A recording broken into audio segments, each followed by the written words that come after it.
America's healthcare overhaul, terror threats, jobs, and the economy. The issues that matter most are on the line. Only one network covers them, fair and balanced. That's why more Americans trust us. That's why more Americans watch us. Fox News Channel, fair and balanced.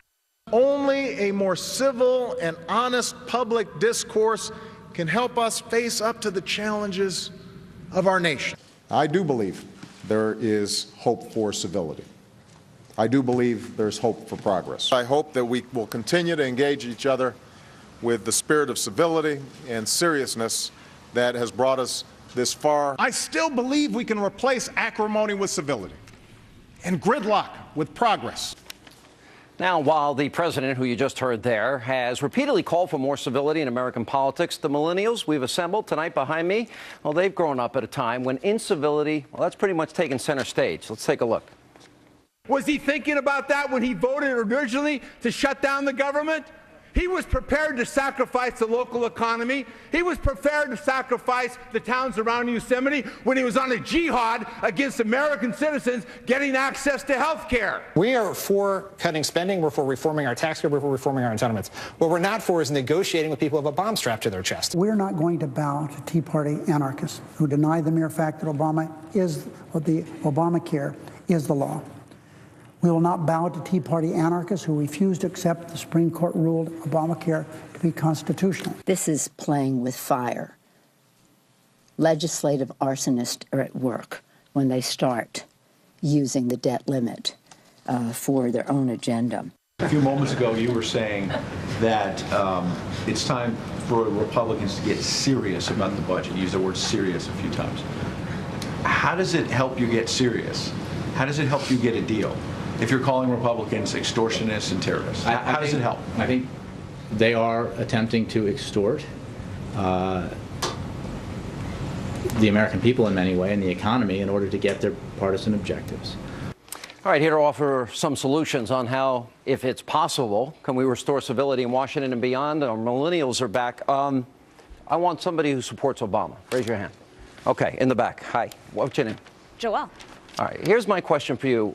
The president gives all these lectures about civility, and then he goes out and says, Republicans, their plan is for dirty air and dirty water. And they want the old people and the elderly and kids with autism and Down syndrome to fend for themselves, none of which is true. How does he get to speak that way and then lecture us about civility on the other hand? Defend that. I think young people are tired of the vitriol that we see in Washington, but we're tired of it on both sides. Are you tired but you're a Democrat. Are you tired of President Obama doing it too? I'm tired of our current political system, our current political debate being so vitriolic. I didn't ask you that question. Are you tired of Obama doing it too? Because you're a Democrat. Because I will argue that I would argue that you asked me to defend it, but you didn't realize that I'm not going to defend it because I think the most important thing for young people to do is to get involved with political activities themselves, to go and work in their local communities, to get involved, to try and make change, because that's how we're going to change Washington. All what you're saying is good, but now I'm going to go back. Do you also blame the president? I mean, it's difficult to place blame on one person. You don't want to answer. You don't want to answer. Yeah, go ahead. You don't have to answer. Everyone can see. But the thing is, people are appealing to the most low and under-informed populace ever. We have to deal in terminology like this. You're talking about Rush Limbaugh, low information voters. There we go.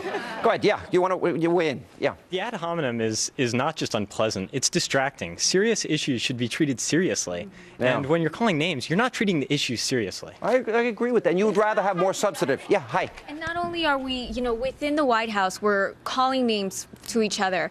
And then I think when things happen overseas, things like Benghazi, with the Boston bombers, these other issues, or Syria, we drew that red line and we were so scared to actually go ahead and attack.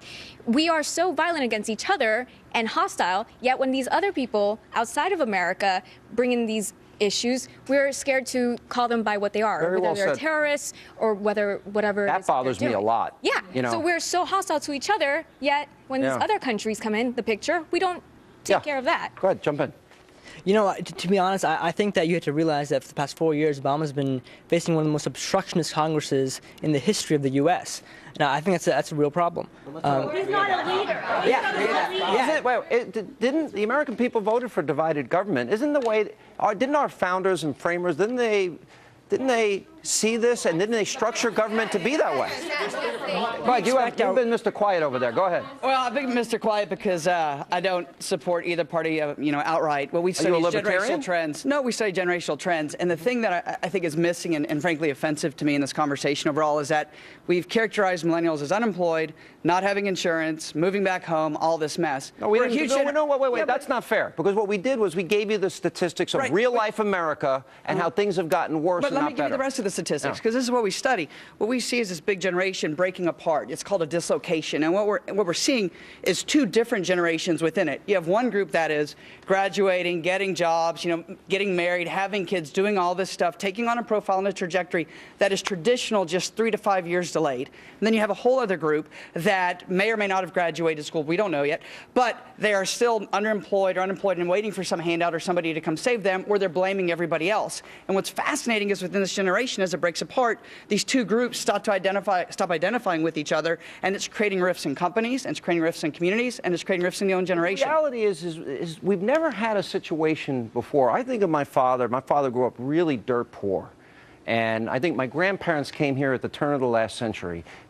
One grandfather had 25 bucks in his pocket, the other had 30 bucks in his pocket. And then I think of my father grew up poor in Bed-Stuy in Brooklyn. And each generation, their goal was to leave this country and make things better for their children than what they grew up with. And that's not happening now. Alexandra, go ahead.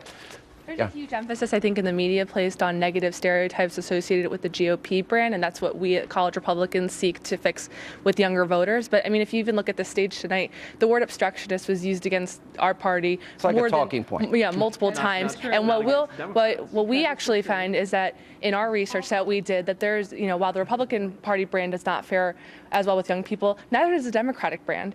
Young people want to see problem solvers. They want to see leaders that are unafraid to take on the big challenges of today. Let me throw out a couple of quick things. I would balance the budget by, it's called the penny plan. I would cut 1 penny out of every dollar Washington spends and not increase the budget every year for 5 years. If I told you you can balance the budget that way, how many of you would support it? We'll cut 1 penny of spending every year for 5 years out of every dollar Washington spends. Hands up. You'd be against that? Why? We've got to save you from paying back this debt? You wouldn't support 1 penny. Would you do that at home if you had a budget deficit? That's not a smart way to do it. You've got to be balanced in your approach to doing it. That's balanced. 1 penny out of every dollar. But I'm not going to do this on the backs of the poor, for example. All right, I have more solutions when we get back. We'll take a break, more with our millennial. We got the lightning round. When we come back, we'll talk about some social issues and much, much more. Straight ahead.